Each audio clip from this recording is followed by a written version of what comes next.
Alors, bonjour, j'espère que vous allez bien et bienvenue sur la page des motivateurs. Ici, c'est votre frère Malika Zolo Diakité. Alors, les frères, toujours, c'est de parler de notre pays parce que il faut être quand même méchant, apatride, de ne pas parler de son pays. Parce que tous les êtres humains qui se trouvent sur la terre, les gens qui sont conscients souhaiteraient que leur pays avance, souhaiteraient qu'il y ait la santé dans leur pays, souhaiteraient aussi qu'il y ait l'autosuffisance alimentaire dans leur pays. Bref, que la population vit mieux. Mais vous savez, nous sommes en train de voir beaucoup d'infrastructures dans notre pays. Et nous sommes très contents, nous en tant que motivateurs. Mais le problème est que il faut toujours interpeller les Guinéens. Nos cadres n'ont jamais su gérer. Si je dis gérer, je vais vous donner des exemples. On avait, c'est-à-dire des sociétés de transport dans notre pays. Mais où sont ces sociétés de transport-là? Ça n'existe pas. On avait dans notre pays des sociétés de collecte des ordures. Un exemple comme Calabrese. Mais aujourd'hui, tout a disparu. Il faut des gens, des Sierra-Léonais qui viennent en Guinée parce qu'on dit qu'il n'y a pas de travail. Mais les gens qui quittent dans d'autres pays, ils viennent chez nous, ils gagnent du boulot. Ils vont aller collecter les ordures dans les familles, dans les ménages, ils vont jeter et ils sont payés. Pendant qu'il y a beaucoup de Guinéens qui sont là-bas, des jeunes, bravalites, ils refusent de faire ça, ils ont honte. Et pourtant, quand ils viennent en Europe, ils travaillent dans des sociétés, dans des entreprises. C'est-à-dire là où c'est plus sale que les ménages qui sont en Guinée. Mais ils préfèrent faire n'importe quel boulot ici en Europe. Donc, nous allons dire, Calabrese a disparu. On avait la société de téléphonie chez nous. Chez nous, dans notre pays. Mais notre société de téléphonie a disparu. Sotelgui. Mais, ça dit, il faut se remettre en cause. Tout ce qu'on a donné à la Guinée, aux cadres guinéens de gérer, les cadres n'ont jamais su gérer. On avait les chemins de fer, des trains, ainsi de suite. Mais ça a disparu. Tout a disparu. Et ce sont les mêmes personnes qui vous disent que eux, ils peuvent développer notre pays. Donc nous, on interpelle toujours le général Mamadi Doumbouya de mettre des gens qui sont à la hauteur. Quand vous prenez le ministère de l'Agriculture, par exemple, FAO, ce n'est pas pour lancer des fleurs à un cadre qu'on appelle Sékou Kolmar Traoré. Sékou Kolmar Traoré. Un cadre qui est allé au Cuba, qui a fait plus de 7 ans là-bas, qui a étudié avec ses amis, avec une promotion. Ils sont venus en Guinée, on a mis ces gens-là à côté. Sékou Kolmar Traoré. Un intellectuel, quand vous parlez avec ce monsieur, il a monté des projets pour la Guinée. Des projets que lui-même il a montés dans l'intérêt de la Guinée. Mais il y a eu beaucoup de cadres au sein du gouvernement. À l'époque, pas maintenant, d'Alpha Condé. Chacun voulait sa part. Sur les 21 millions de dollars, nous avons ces dossiers. Ces dossiers, nous avons. Et allez-y, les gens qui me regardent, ils savent. Plus de 21 millions de dollars qui étaient. Les Arabes ont dit qu'ils vont financer parce que c'était un bon projet. Aller désenclaver, c'est-à-dire toutes les zones agricoles en Guinée là-bas. Et aider les paysans. Et ça, c'était dans l'intérêt, c'est-à-dire des paysans guinéens. Mais chaque cadre avait décidé d'avoir quelque chose là-dessus. Même le prix du carburant qu'on a donné, nous sommes au courant. 200 millions de francs guinéens. Chacun a pris sa part. C'est pourquoi le monsieur Sékou Kolmar Traoré La voiture qu'on l'a donnée, 4x4, il a refusé. Il dit qu'il ne veut pas de la voiture là, il a laissé. Voilà des cadres qu'on devait mettre au ministère de l'Agriculture. Des gens qui peuvent donner des cours à l'université. Un monsieur qui parle l'espagnol, ils sont allés développer d'autres pays. Parce qu'ils sont allés comme des experts donner des cours au Libéria, en Sierra Leone. Parce qu'ils parlent bien l'espagnol. Mais ces gens-là ont été mis à l'écart. Ils sont vieux, on les a même mis à la retraite maintenant. Mais c'est des trucs comme ça qui ça dit, ça me ronge. On prend des médiocres, on vient, on les met là-bas. Et ces gens-là ne peuvent rien faire. Au lieu de faire avancer le pays régresse. Donc, nous allons dire au général de faire des recherches, de rechercher le monsieur qu'on appelle Sékou Kolmar Traoré. On le connaît à Kindia. Il a été l'ancien gardien de l'équipe préfectorale de Kindia. Un intellectuel aguerri. Il n'y a aucune, c'est-à-dire il n'y a aucun intellectuel au ministère de l'Agriculture qui ne connaît pas le monsieur là. Mais c'est des messieurs qu'on a mis à côté. Moi-même, j'ai discuté avec le monsieur et j'ai vu le projet. Le projet, si je vais mettre le projet sur la page des motivateurs, vous allez voir.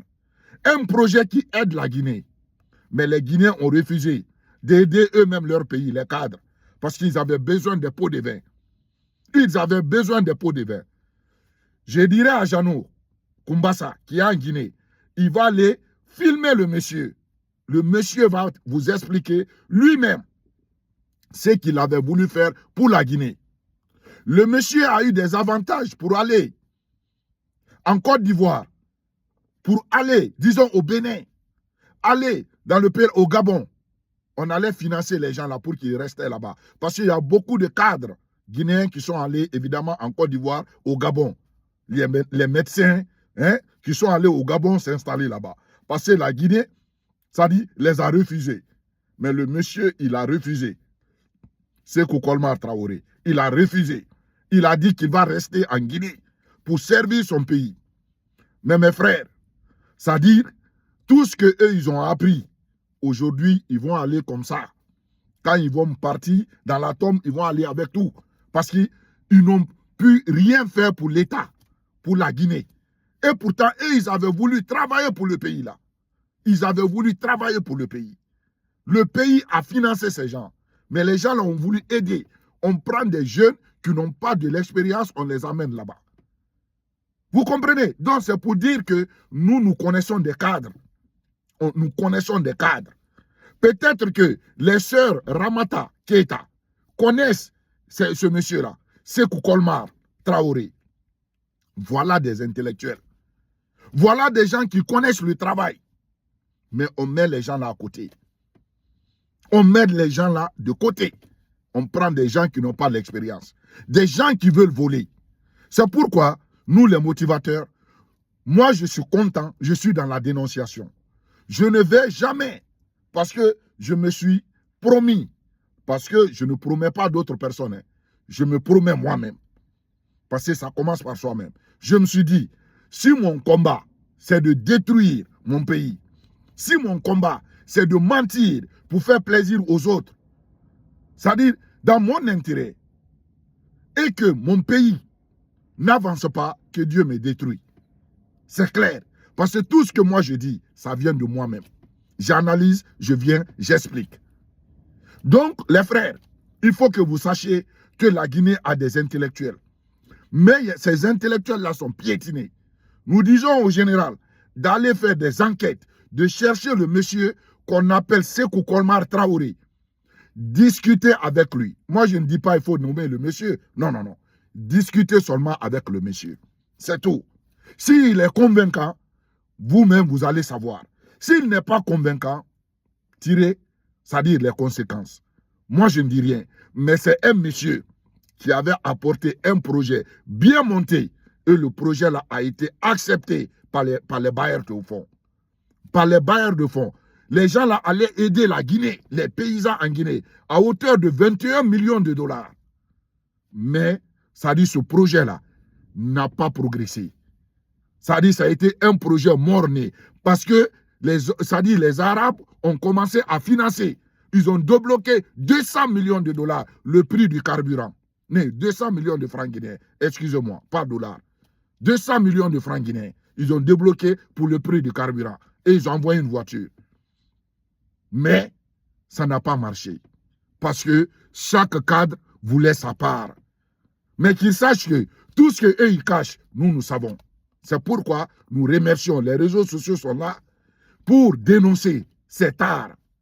Donc, c'était cette petite vidéo. Nous voulons dire au général de chercher des gens qui pourront quand même gérer ce que lui il est en train de construire. Parce qu'il y a des hôpitaux qu'on est en train de construire. Mon frère Jeannot a fait sortir l'hôpital de cardiologie de Cancan. Mais je vous donne 3 ans. Après 3 ans, si vous partez là-bas, ça dit vous serez étonnés. Tous les hôpitaux qu'on a construits en Guinée, après des années, quand vous partez, c'est comme si ce sont des dépotoirs. Parce que les gens ne savent pas gérer. Ils ne savent pas gérer. C'est comme les écoles.